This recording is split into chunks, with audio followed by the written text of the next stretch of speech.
On the moment. Okay, so we're off and running.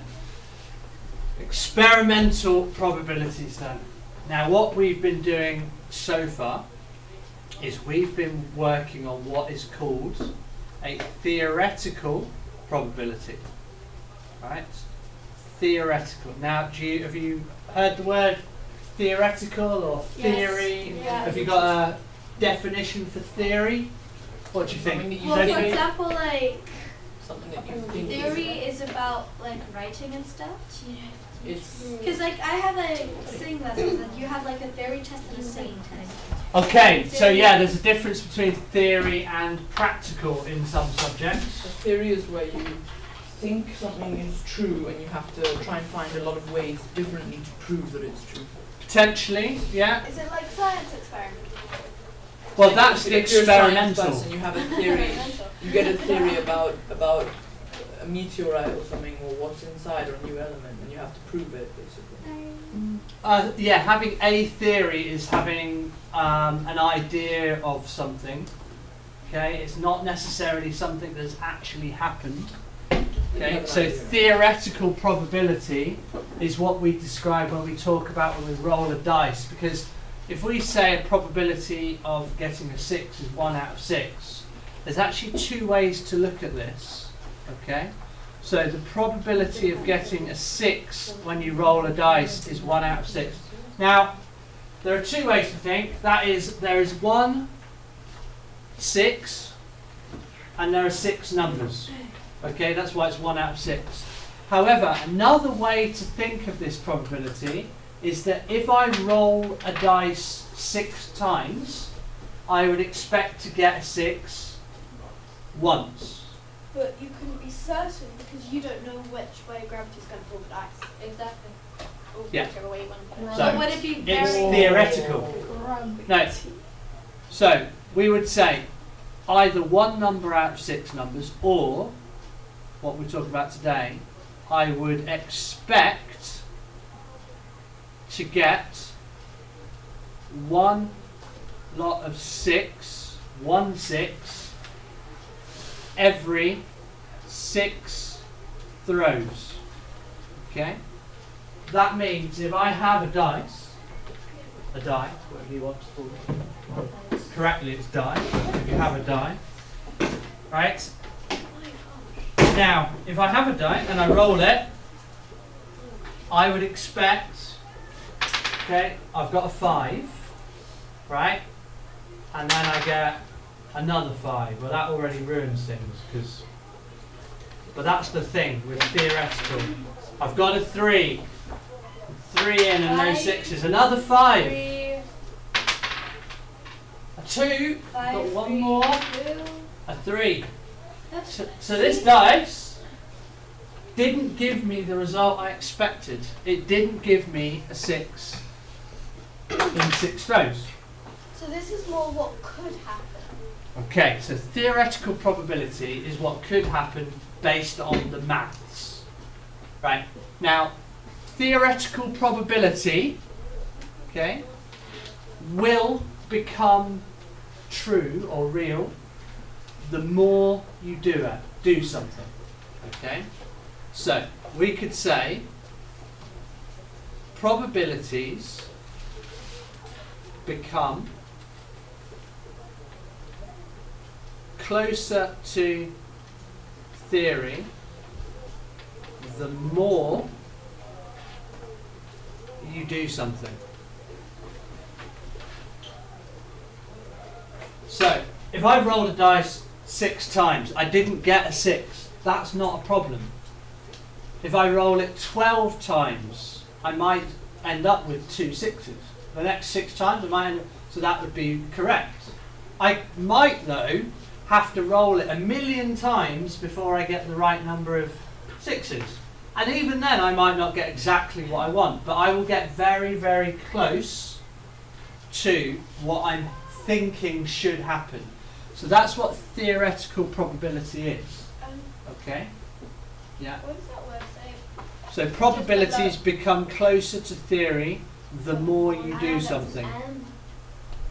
But like, I just don't understand what that means. Because Right, well, let's have a look then. So what we're going to do is now we are going to use experimental probability, okay,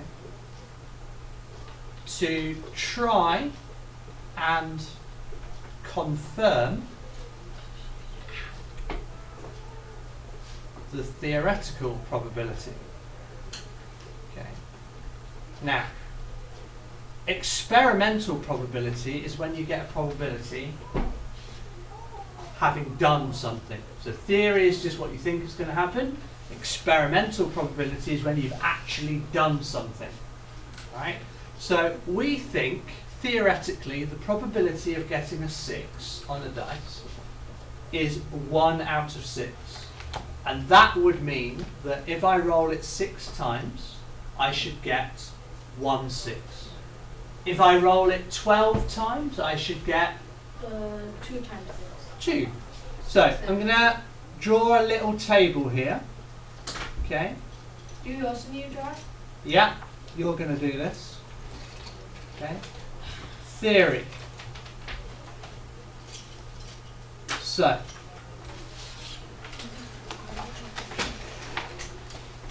you're going to say 6 throws of the dice, 12 throws, 18 throws, 24 throws, 30 throws, 36 throws, okay, of the dice.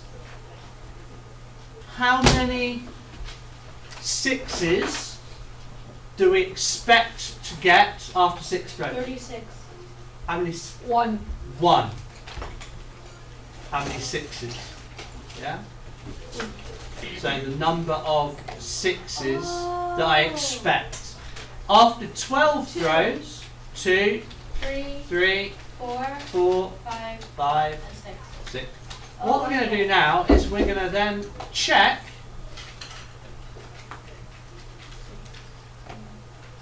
experimental results. So what you're going to do is you're going to roll a die, and every 6 throws you're going to write down how many 6s you've got in total. Okay? What? I don't understand it.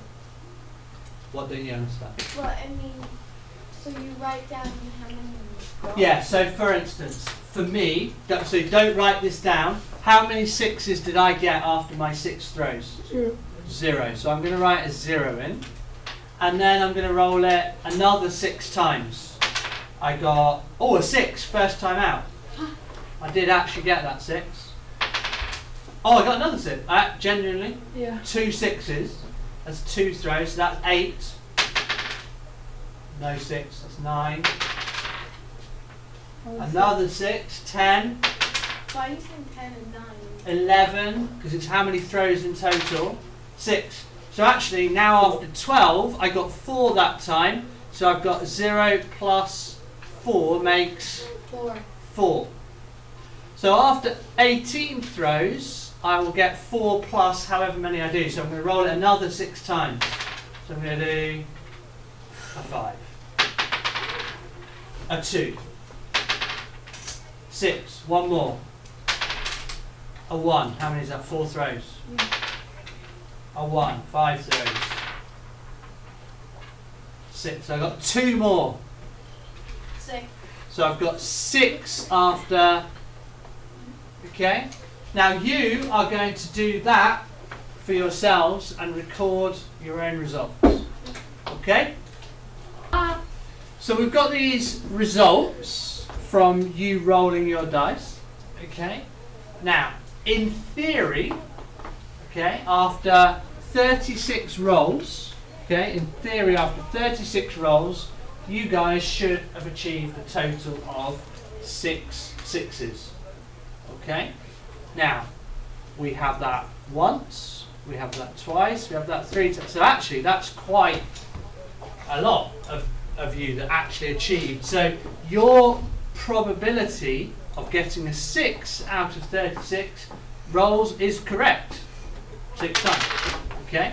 However, the other people were out. wrong. Like this one, 12 out of 36. That's quite a long way away. Long.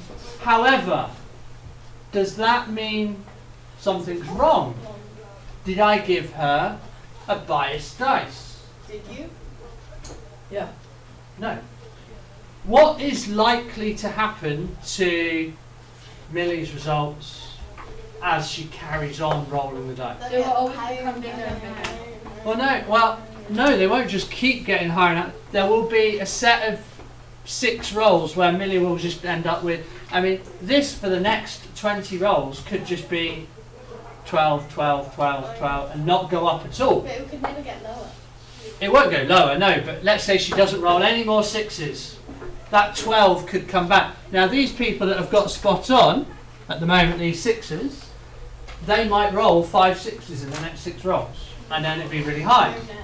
So the thing is, experimental results don't necessarily match theoretical results.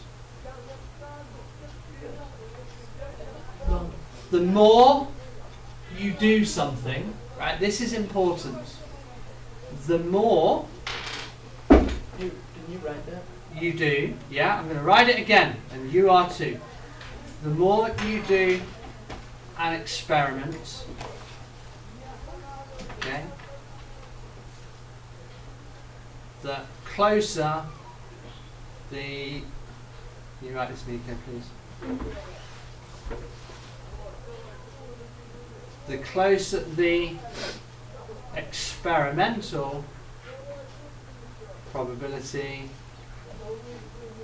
That's the same as the one before. Yeah.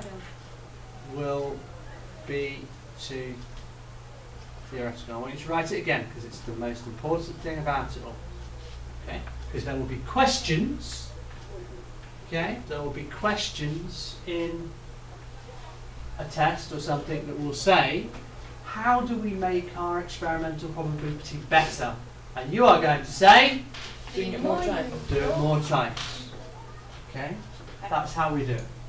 So you will hear about surveys and things like that on the TV. And the thing that you have to ask yourself is, well, how many people did they ask? How many Many. times did they do it? If they don't ask many people, or they don't do something very often, the results are not particularly good. Okay. Now that leads us to a question, alright? How do people state the probability, for instance, that someone's going to fall over? So let's talk health insurance. Like the cost of your health insurance, I don't suppose you know about it yet, I but do. I have to pay. You probably do with your skating. I know because I was. Right? Your health insurance, that's the people that pay for your cover at a doctor or a hospital or that kind of, they pay for your treatment if you need it. Your premium, the amount of money it costs you every month, is dependent on your age, whether you're male or female, Really? what sports you Sexist. do, right? There's a reason for that though. Because, do you know, Tony? I don't know, but I actually have to be insured on the ice. I have to be an insurance company. Yeah. Well, you know why, don't you? Yeah, Because- if someone runs into me or I run into someone, I need to be insured or I could get sued. Yeah, but do you understand why you have to have extra insurance for things? Because they would state, No, right, not from covered. experimental data, so this means data that they've collected, what they've worked out is, if they count all the people that do skiing, okay, and they compare that to people that don't do skiing, what they do is they list and go, right, this many skiers had an accident.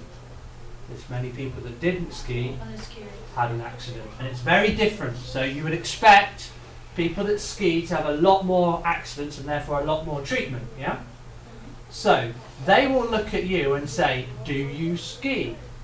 And you will say, yes. And they will say, oh, right, well, the probability of you having an accident is higher because you ski. So they're going to face you? So they will up your premium. Now, where do they get that probability from? From the results of things that have happened in the past. So, So do you have to have like a medical insurance for every sport you do? no, so for instance, the more dangerous your sport will be, the higher the probability is that you will need insurance. So skiing is considered quite a high level dangerous thing. Driving, if you drive, Football? okay, Is horse play riding? football, pardon? Horse riding? Horse riding, yeah, The horses that kick and stuff. skydiving, yeah. Sometimes a sport will not be covered in your health I insurance think that's fine. Like basketball. because it So is weird. so likely that if you do that sport, loads of people have had an accident doing that sport, that the insurance company goes, well, if you do that sport, you are almost certain to need treatment because For example, which of all the past results. So, well, for example, which sport? I'm asking. which sport? So, I guess if you're a freestyle skier, yeah, Like the Because it just looks like even in training, people kill themselves. exactly, yeah. Because my- Stuff. I would say things like, you know, maybe if you My play rugby. Oh, yeah. I think a lot of things are actually covered these days. But for instance, if you say, like, let's say you're a skier and you say to the insurance company, well, if I'm skiing and something happens, you don't have to pay. They will drop your insurance premium. Okay? If you say I'm happy to not have that covered, they can drop the cost because then the probability that you're likely to get hurt drops down. So that's where this experimental probability comes from. Okay. So we could just have a look at a very simple calculation. So let's have a look at skiing and let's look at what an insurance company might look at. And they would say, okay, let's have a look at 2008, 2009, 2010, 2011, 2012. Let's just look at those years. I'm making up results here completely. Right? Let's say they surveyed 10,000 people. Okay? Yeah? Is it skiing, like, it's the skiing line? Like, Well, let's just say skiing in general. Okay? Right? Let's say they surveyed 10,000 people who ski. So they know that out of the 10,000, so each year, so 10,000 here, 10,000 here, and let's say how many needed treatment. That's what they're asking themselves.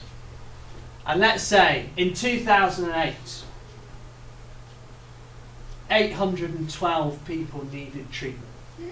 In 2009, 2008 people needed treatment. In 2010, 5,000. 5,000 people needed treatment.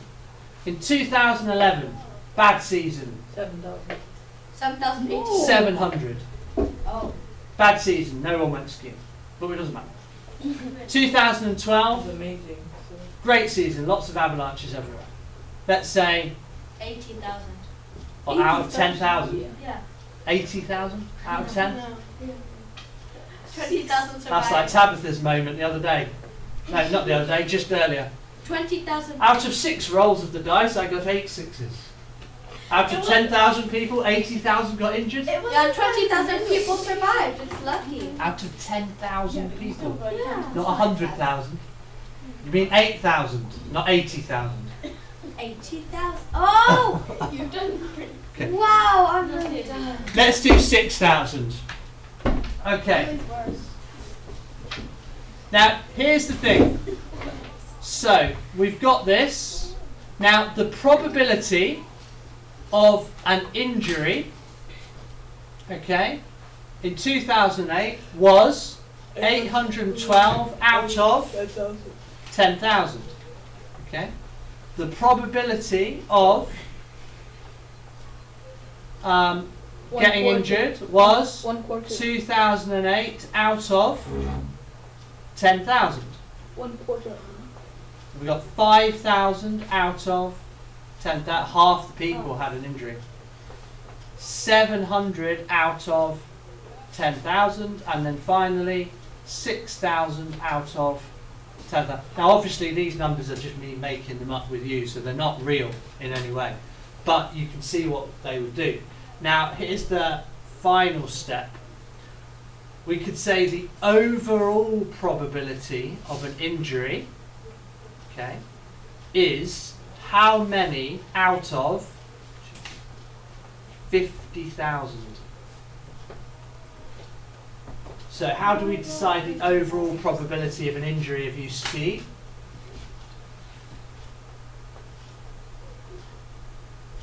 We'll add those. You got a calculator? 812, 2008. 20,800. So that's 2,800 and 20,800 2,000. and Okay, so 2,812. no 20,820. Do this, Mr. Potts. You do 2008 plus 812. That's I am 2000. trying. We are trying to do that, but because you're shouting out. It's 20,000. Nico, let us get there. Thank you. Let's see whether you're right. 812 plus 2008 is 2,820. so 2,820. That's at that point. Plus 5,000. 8,820. 7,800. 7,820. Plus 700. 8,000. That's 700. Oh my God. 8,320. 5 And then 8.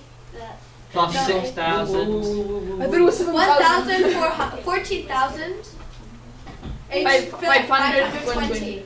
Good job we did that, Nico. Right. Yeah, I did 7,000 instead of So we reckon that 14,520 out of 50,000 is the probability of you getting injured if you ski. That's good. And that's based on historical data, and it's called experimental data because it's data that you've actually worked out. So we would expect that's quite a high amount, yeah? Now we could try and simplify that because it's big numbers. I can't. So basically, if you had 50,000 people behind a gate and you open that gate on a big long ski piste, 14,520 of them would get injured. By Well, the be end. careful what you say. That's not. That's what we would expect, More or roughly. less. Just like with the dice, we would expect one roll every six. If we have 50,000 people on the slopes, we would expect to be paying out for 14,520. Now that doesn't mean it's exactly those figures. Could be a bit more, it could be a bit lower. That's but after what 5 we would years, then so do, we have let's- to let them ski for 5 years. Well, no, because it's each year. We've just come up with a probability. No, but if we're lucky enough, that might actually be the number. If we're lucky, Yeah. that we get injuries. No, but if we're You lucky. tell someone. You will now. just Now, figure here's out- the question, the final question. What do you think would make the insurance companies then make it expensive? So we've got that probability, but what do you think they now need to do? Nothing, but because Millie? They need to like reduce how much it pays. Well, how do they decide if that's a lot or not? They have to do a comparison with the price. With other countries. other countries or other Places. Sports. sports.